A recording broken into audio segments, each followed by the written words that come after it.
So what's up guys, for today's video yan, explain natin tong magnetic contactor.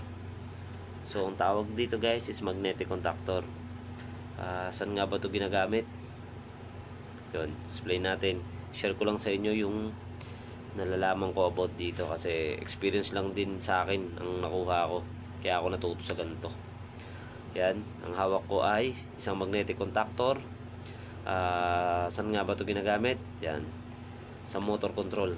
Ginagamit to sa motor control. Kalimitan nyo makikita to kapag sa motor control na yung may involved na mataas yung current. Kasi kalimitan talaga ginagamit to sa matataas na current, kamukha ng mga motor na 3-phase. Yan.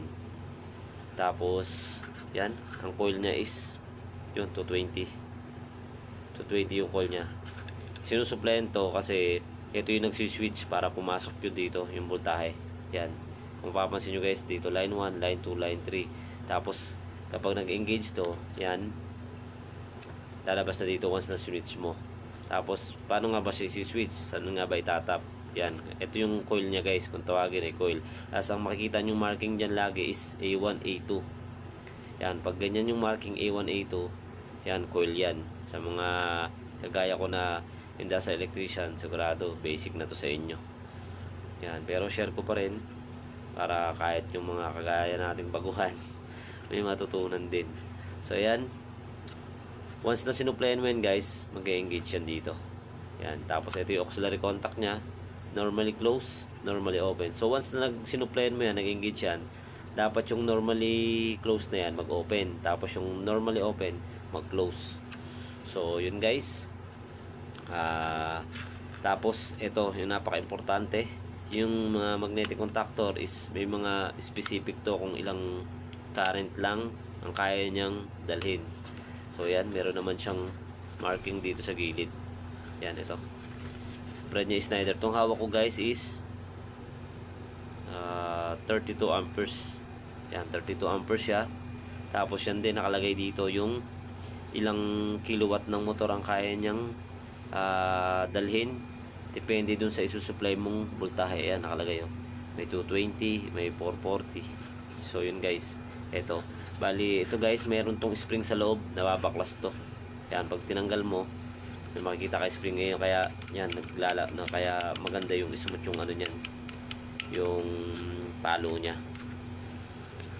So yun guys, sana may natutunan tayo sa magnetic contactor. Yan, sana mayroon akong na-share sa inyo na makakatulong. Tapos yun guys, next topic natin is yung sa overload naman. Kasi itong contactor lang to. Meron tong kasama talaga na overload protection para sa motor, kasi nga ginagamit na to sa motor. So yun ang next topic natin, sa overload at saka yung sa breaker nya. Kasi may mga lumabas kasi ngayon na bago na MPCB na kung tawagin, motor protection overload. Bali, pinagsama na yung overload at saka yung breaker. So dito na lang, MPCB na lang, papunta na sa motor. So yun guys, next natin is yun yung i-share ko. So sana may natutunan tayong lahat. Kahit na siyempre sa mga kagaya ko wala na to, basic na to, pero siyempre share ko pa rin para yung mga kagaya ko na baguhan is may matutunan. So yun lang guys, sana may natutunan tayo lahat. Maraming salamat ulit sa pag-react at saka sa pag-comment sa aking video. So yun lang guys, salamat.